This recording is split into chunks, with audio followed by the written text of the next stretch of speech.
Ngayong 2025, bilang isang Libra, ikaw ay patuloy na naghahanap ng balanse sa bawat aspeto ng iyong buhay, mula sa relasyon, trabaho, at kahit sa iyong espiritual na landas.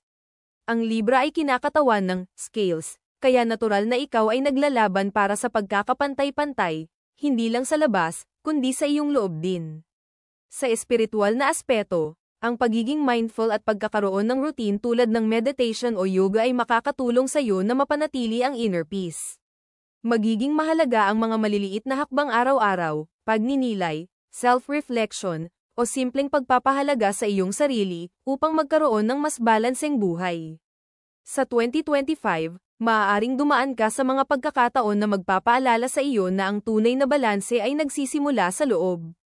Kaya, maglaan ng oras para sa sarili, mag-reflect, at maghanap ng mga paraan upang mapalago ang iyong espiritualidad habang binabalanse ang buhay mo sa bawat hakbang. Kung nagustuhan mo ang zodiac na ito, huwag kalimutan mag-like at i-share ito sa iyong mga kaibigan.